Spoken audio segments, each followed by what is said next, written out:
at this point in time, I would like to welcome our panel speakers. And I would like to welcome Paula Gant. Is she? Please. I would welcome, let's see. Paula Gant is a president and CEO of GTI Energy. And I also would like to welcome our speaker, Tyson Eckerle.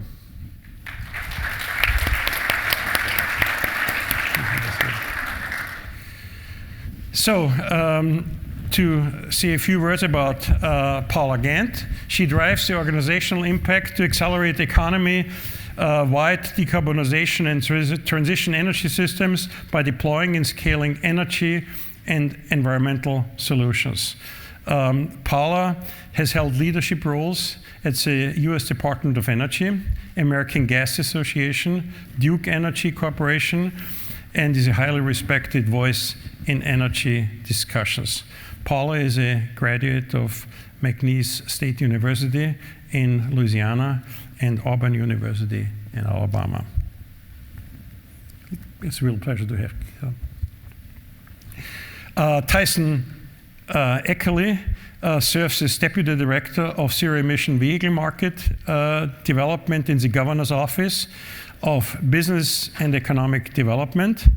In this role, he leads a team focused on scaling the zero emission vehicle market. Previously, he served as Executive Director of Energy Independence, now a nonprofit dedicated to action-oriented solutions to petroleum dependence and climate change. Tyson holds a BA in biology from the University of California, Davis, and a Master of Environmental Science and Management from the Prinz School of Environmental Science and Management from the University of California, Santa Barbara. So again, I'm very pleased to have you. And at this point in time, I'll take a seat. And I certainly would like you to invite Paula first to make some statements. Great, thanks. Thanks for the welcome. It's wonderful to be here with such a full room of very deep and broad thinkers thinking about the future of things that matter not just to us here in the United States, but to the world, as is captured in the title of the forum. I'm going to focus a bit on things that we're focused on at GTI Energy here in the United States, and particularly that apply in the developing world, in the developed world, but that we need to scale more globally to make a difference in delivering energy systems out in mid-century that are both low carbon and low cost. And at GTI Energy, we have a view that those things are equally important, and that in fact, energy systems out to mid-century must be lower cost than the systems we have today if we're going to make a difference for the planet. And that requires really bold and pragmatic thinking, a lot of innovation. And each of you, because you're in the room here today, are already tuned into those channels and understand the importance of that. I'm going to provide really brief, trying to be brief, opening remarks to touch on a couple of things. I know there's hope we have a good discussion here today, but I want to talk a little bit about the Inflation Reduction Act and the role of infrastructure and the role of community. And digging in a little bit on some of the remarks that Senator Manchin shared earlier on the Inflation Reduction Act to get us started. This is policy that's been enacted, which is one of the most singular things in the current environment. And there's a lot of discussion of it being climate policy. And it is by far the biggest climate policy we've ever enacted in the United States, full stop. $395 billion, and that's in addition to things that came before it in the Infrastructure and Jobs Act. But even more importantly, it is industrial policy. And what it does is maps out industrial transition for the United States for the next decade. And this is a really important inflection, that we're moving from a focus on energy transition that is narrow and focused only on the electric sector to real economy-wide deep decarbonization and the economic transition that is required to ensure that we're developing technologies that lower the cost of energy and allow us to export not just energy, but technology and process solutions around the planet to make a difference for everyone. So really, to take a little bit of a deep dive into the Inflation Reduction Act, what do we see that's different? We see that, of course, there is treatment of battery storage and wind and solar renewables and extension of tax credits. But most importantly, there's an extension of carbon capture, the 45Q tax credits, making the runway a bit longer, but also applying it specifically to industrial settings, and in specific to that, encouraging exploration of the use of CO2.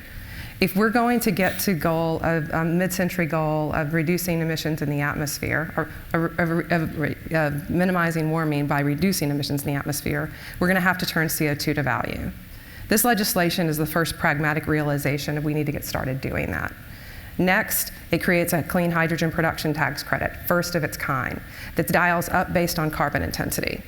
Third, it has the first ever clean fuel standard. Full stop, first ever recognition in federal policy in this country that we're going to need gases and liquids out to mid-century to run our energy systems. And why? Gases and liquids are phenomenal energy carriers, and oh, by the way, they are needed to produce just about everything in this room. So we're going to need a lot of them, and we're going to need them decarbonized and used efficiently. Second point, in order to do that, we're going to need to make sure that we have infrastructure to deliver those molecules where we need them, when we need them.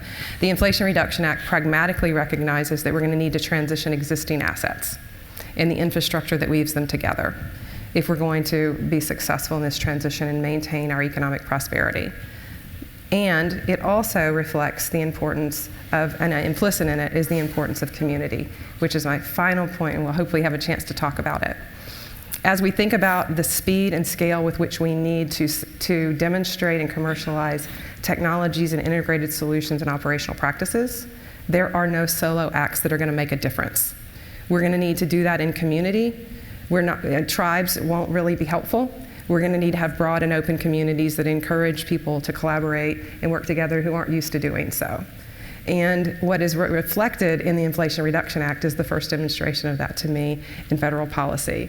Although it may have been only voted for by Democrats, it is broadly supported by Democrats and Republicans and all of the investors and market incumbents and market entrants that support them. And that's why I think it's going to be very durable policy, because it reflects a shift beyond a motivation to solely address climate change for environmental benefits and a recognition that there's money to be made in the process. Investors are after it. Thank you very much, Paula. Tyson? Yeah, well, thank you very much. It's really great to be here. And I think we're at a very, very exciting time, an inflection point in history, especially with respect to energy. With the IIJA and the IRA coming in, there's a lot of money, a lot of investment, a lot of enthusiasm around all of these things. And I think, Fritz, in your talk, you talked about, should we do batteries versus hydrogen? And the answer is yes. Like, we need to do both in a big way to make this all work. And I think a lot of times too, we also ask the question of efficiency. I encourage to think it's not just efficiency, it's utility as well. Mm-hmm. And so it's playing to the strengths of both of these technologies to get to a fully decarbonized economy. And we're serious in California. I mean, just this year, Governor Newsom signed a whole slate of legislation at the end of the session about related to climate change. One of them is making sure that we are carbon neutral by 2045. And we have a lot of analysis behind that, led by the California Air Resources Board and their scoping plan about how we can actually get there. And hydrogen has a really tremendous role to play. And I think that there's a lot of debate about where it's going to be the strongest and where we should start. And so we're really focused now as a state and being organized around how do we start this. And I think really what we're after when we're catalyzing the hydrogen market is scale, right? And so you mentioned earlier, we have a fledgling light-duty passenger vehicle market. We have 60 plus stations in the state. 10 years ago, if you would have asked me, we'd be at 150 by now. It's a slog to get these things open, but a lot of it is just getting scale and access to cheap renewable fuel, renewable hydrogen to make it all come together. And so what we're really excited about right now is the opportunity in the infrastructure, in the bipartisan infrastructure law with the federal hydrogen hubs. And so we're organizing as a state around that opportunity, hopefully to bring $1.25 billion to the state to help catalyze that market. And what we're doing there is it's organizing around the concept of scale and driving down the cost of renewable hydrogen. And to get to scale, we need dedicated off-takers. And so we're looking at really kind of three major market segments to get this thing started. In the early market, it's power, because you can repowering even combustion engines with hydrogen. You can have a significant amount of demand and people willing to sign contracts to buy that renewable hydrogen. But then you also have ports, and there's a lot of reasons to go after ports, especially given the frontline communities who have suffered an pollution burden for a long period of time. But then there's also a lot of equipment that can naturally be transitioned to hydrogen. And organized labor, for example, is really excited about this because a lot of it's a one-for-one replacement with diesel. You can fuel the equipment with mobile fuelers, and it's the same operational thing. And then the one that I'm most excited about, well, I shouldn't pick favorites, but I just did, is transportation, right? In transportation, so we have a fledgling light-duty market, but what we're really after is those it's the Class 8 trucks, it's the big, the buses. There's a lot of excitement there, and all of that will enable adoption throughout the value chain and throughout the market. So, from small forklifts all the way up to Class 8 trucks and everywhere in between.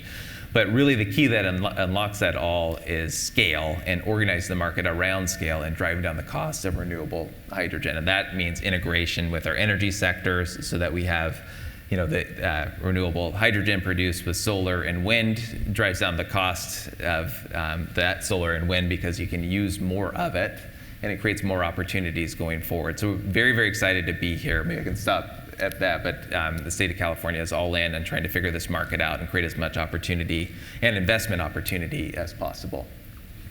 Thank you very much. Let me just ask a few questions in terms of what can we do to facilitate and accelerate the transition to an enhanced infrastructure. Obviously, you addressed the issue of resources, financial resources, and there's a step was taken in that direction. But I think it's not just the money, it's more than the money to build this critical infrastructure with critical size.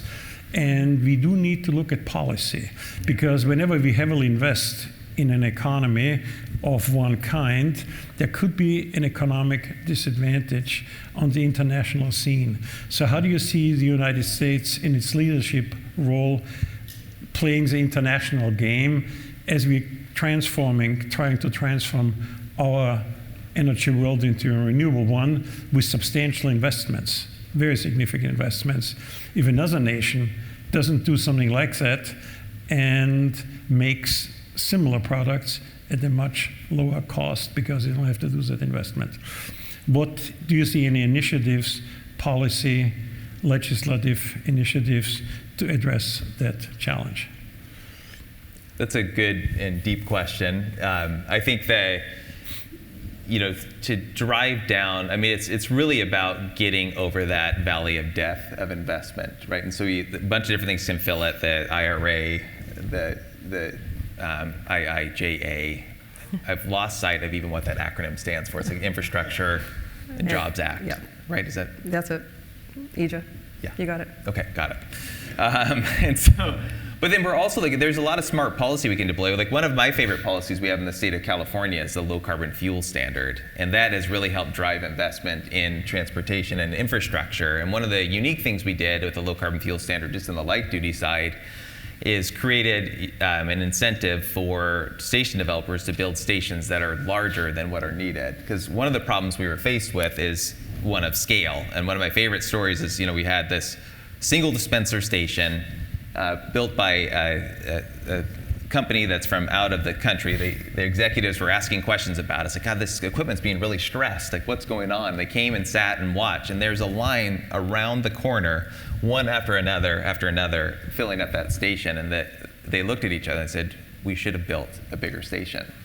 And the challenge is, of course, you have to build that ahead of demand. And so what the low carbon fuel standard has helped us do is we have what's called the infrastructure credits. So you can sell credits for fuel that has not been sold in the early market through the low carbon fuel standard to give that incentive to build a bigger station to help bridge that gap and open up the market opportunity. And so that's kind of one example of smart policy. We're trying to we might be able to extend that into heavy duty vehicles as an example, but each of these kind of policies, the federal incentives, the state incentive, and that low carbon fuel standard is effectively funded by the fossil fuel consumption.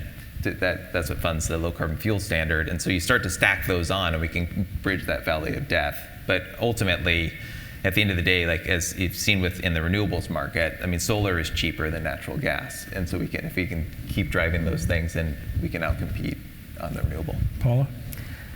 So I would say a couple of ways that I think that we can be influential in leading globally by what we're doing here in the United States. One is a clear-eyed framing of the challenge not necessarily being about renewables transition, but about dealing with emissions in the atmosphere. Molecules themselves are valuable. Released into the atmosphere, various sorts is where there's a problem, whether they're methane or CO2 or NOx or other things. So this is really a gas challenge of keeping gas molecules out of the atmosphere. And if we're doing that, then that opens, if that's our focus, that opens up a lot more things in our toolkit. Like, for example, how you turn methane into useful chemicals and materials without combusting it and releasing emissions into the atmosphere. That's something we should all be very interested in, how we take CO2 out of the atmosphere and turn it to value. So I'd encourage reframing to think about this being an air emissions transition, a gas emissions transition, rather than move away from certain aspects and feedstocks of our energy system that we rely upon, and that as a practical matter, much of the world is going to rely upon for the coming decades. So it's a matter of getting that right, rather than wishing that we could just move away from it. That leads me to the second way that I think that we can lead and is reflected in federal policy right now, and that's a recognition that we have to start from where we are. That we're not starting on greenfield energy systems, that we're going to build from the systems that we have. And if we care about just transition, then we care about transitioning the assets and infrastructure and systems that we have. And we care about making sure they continue to meet the needs of the communities that they serve. And that's one of the reasons I'm particularly excited about what DOE is doing with hydrogen hubs. And it comes out of work that we started in the Obama administration, which reflected that energy transition happens at a local level. We can have all the national policies and international commitments we want, but investment decisions are very local.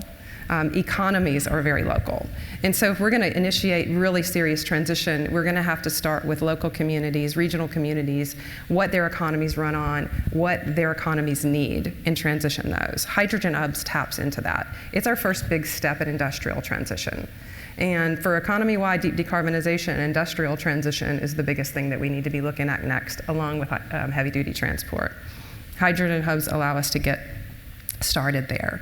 But they reflect that you're going to start with what the community has as far as infrastructure, feedstocks, industry and manufacturing base, and plans for the future. And that's where community becomes really important.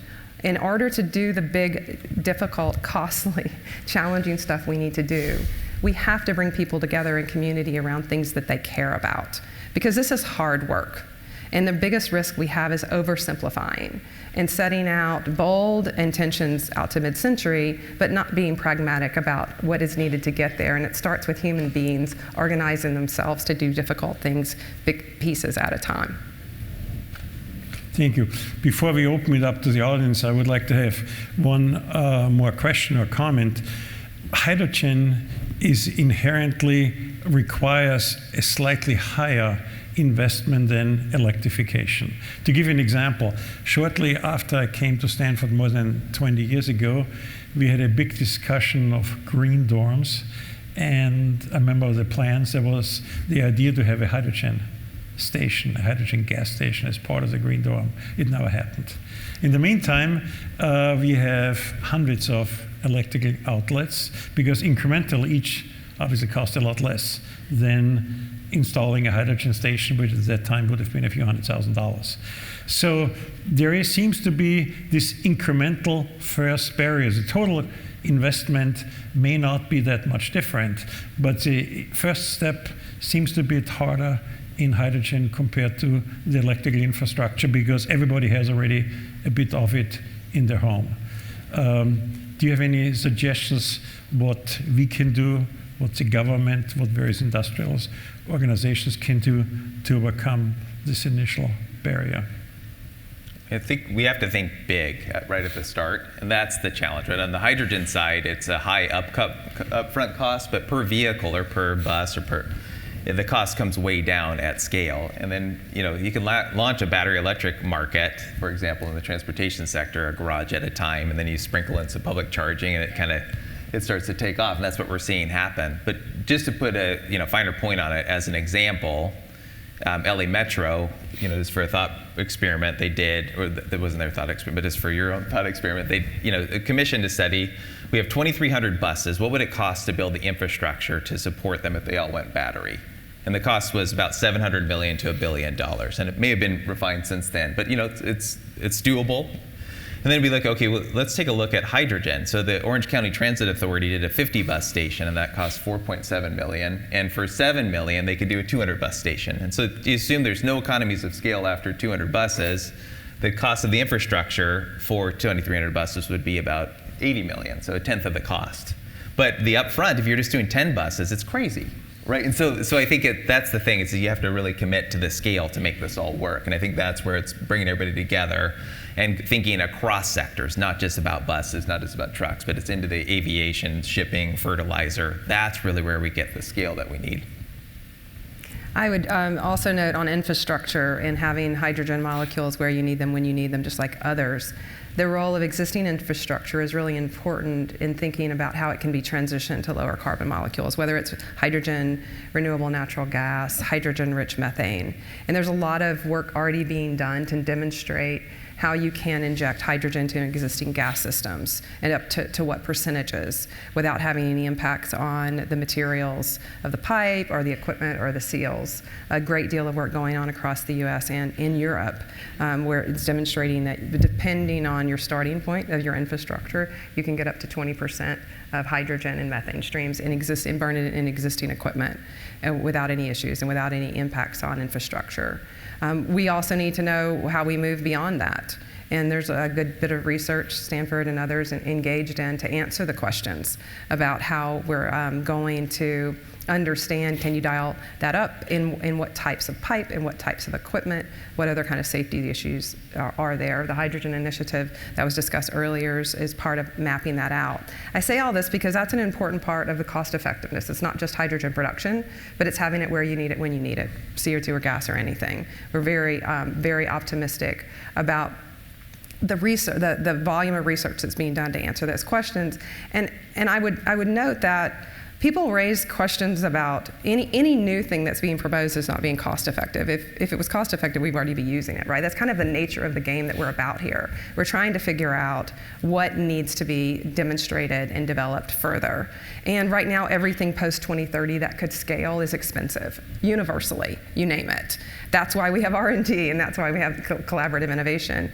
And the incentives that are coming through in federal tax policy now are a great complement to what was previously a focus on the R&D side, science, the infrastructure development side. Now you have the buy-side market for clean molecules, which all of that is creating a really interesting mix, as was noted by Senator Manchin and Secretary Chu earlier, of investors coming in the market and making a really big difference.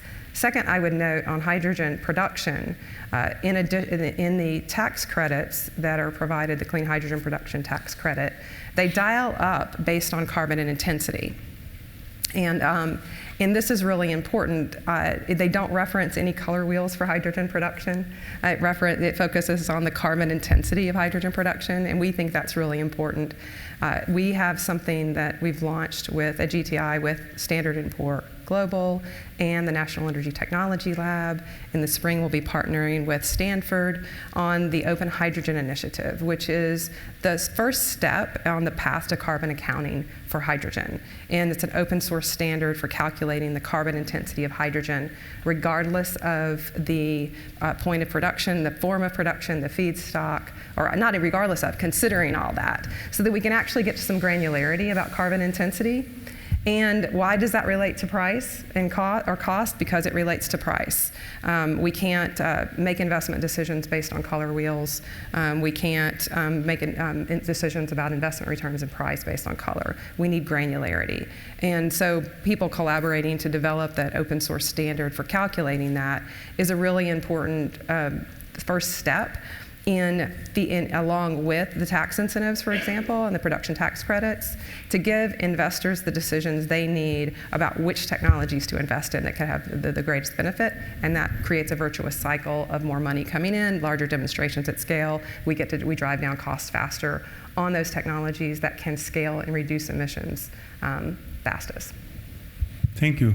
Well, so at this point in time, I would like to invite comments and questions from the audience.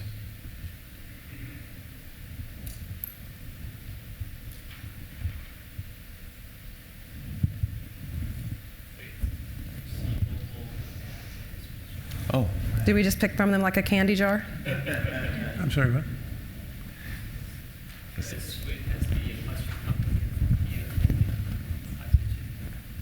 Oh, I can't read that. Oh, yeah. What is your, yeah. I'll just take the last one if I can to get things started on how do you plan to work with communities on aspects of the Inflation Reduction Act. I'll point back to hydrogen hubs, and you mentioned them as well. And they are community-based, the whole concept and the idea. And we're involved in 3 of these proposals around the country. The Department of Energy just put out a request for concept papers.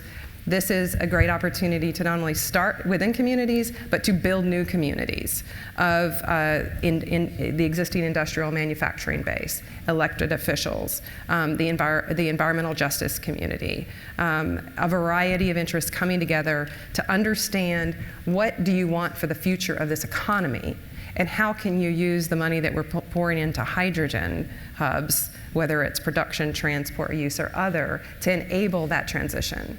I am from the Gulf Coast. I'm from Southwest Louisiana. My parents were both in chemical and refining industries, so I had 2 middle-class jobs growing up, exceptional for those times. I care very much that we have the next generation of those jobs in those communities and around the country, and that's what Hydrogen Hubs is going to help us do. We need to invent the processes that run our economies and keep those emissions out of the atmosphere, and build that with the communities involved, the universities, the technical training institutions, and with the Biden administration's EJ40 objectives baked in to the requirements for these proposals. We have a better chance of doing that than we've certainly had in my lifetime. That's great. And it's an important enough topic. I agree with everything you said. But the other part is within the Federal Hydrogen Hub context, we're launching our vehicle to go after that funding. It's called ARCHES, or the Alliance for Renewable Clean Hydrogen Energy Systems. Quite a mouthful, but built into the governance is environmental justice. It's tribal nations, it's community, it's labor. All those voices have a seat at the table and an important decision-making seat going forward. So it's really critical. I'll give a really quick example. In Oklahoma, we're working with the Osage Nation to categorize and inventory the existing capabilities of the individuals in the nation relative to existing energy systems and map those to what's needed in a hydrogen economy as part of our work on hydrogen, like bringing it down to a very granular level. So that can inform training, that can inform workforce engagement.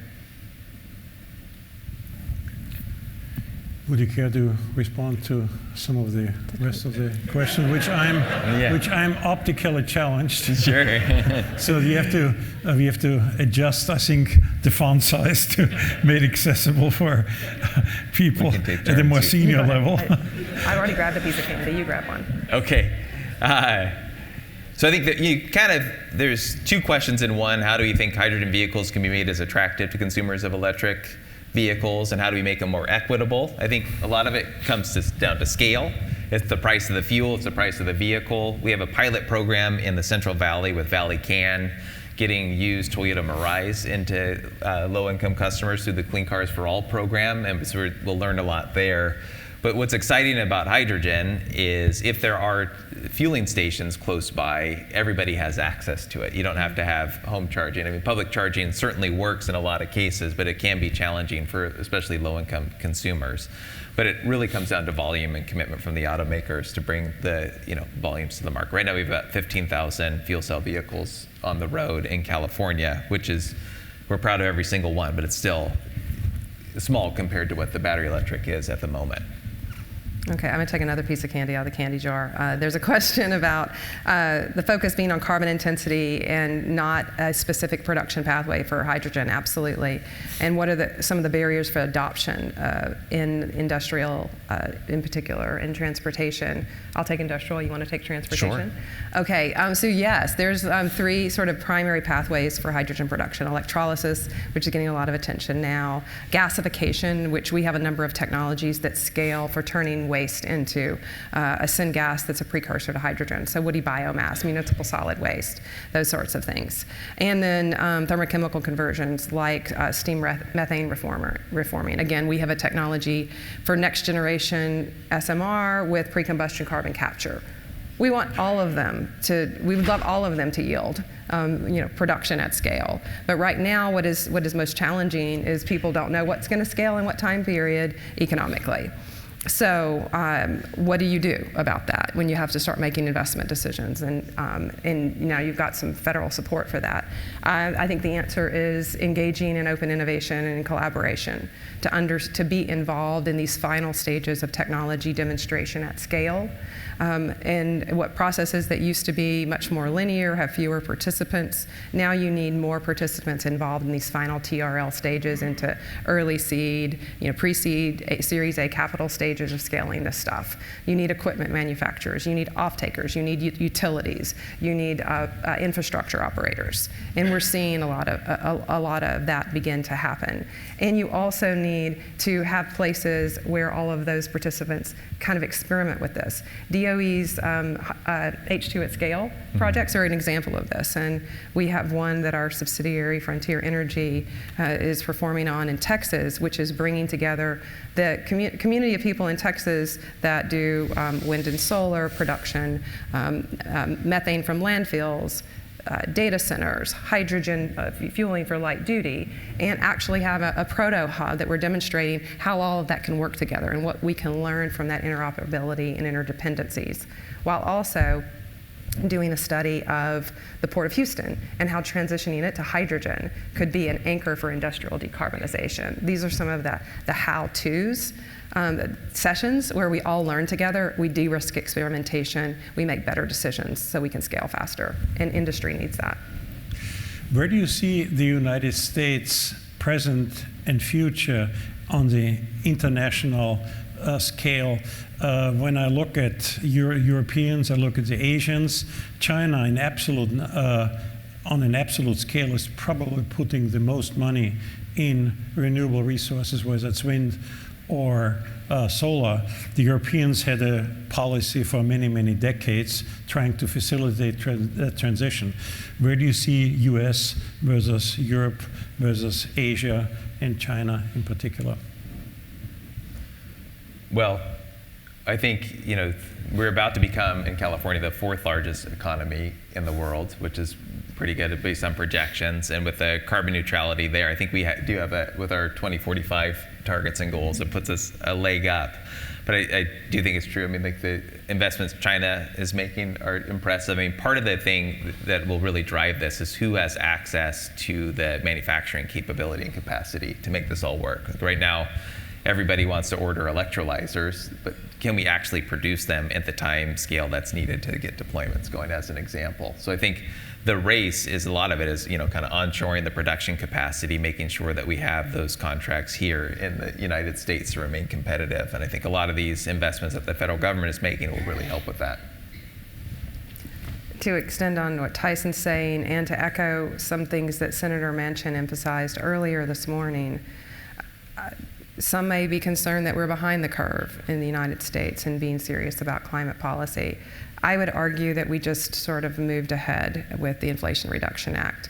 We've moved even beyond just a focus on climate policy to really a matter of economic competitiveness and the necessity for economic transition, and looking at this as an economy-wide effort. I don't think other developed economies have yet set the broad ambition that we have with the most recent policy that we've enacted. And I know that might evoke some differing opinions, so I'm happy to be provocative there. So I'm incredibly optimistic, because as Naomi asked me in another forum this week, what sort of keeps me up at night, it's that we oversimplify. That we make bold commitments, and then we oversimplify how what it takes to get there.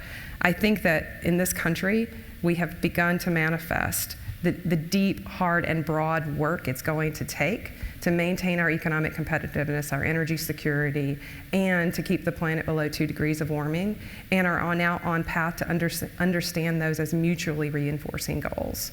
Now, the work is just beginning. This is no time to claim victory, but I'm more optimistic than I've been ever. There you go, and ever. It's great to hear. Now, we are coming to the end of our session here. We may not have been able to answer all the questions, partially based on my inability to have enough of a perspective of what's written down there, but I do invite all the participants to engage with the three of us, maybe outside of this conversation. We'll be more than happy to respond to your questions. But at this point in time, I really would like to thank you so much for the perspectives you shared with us on where you see the future, and I'm very enthusiastic about the fact that you are so optimistic. I'm too. Thank you very much.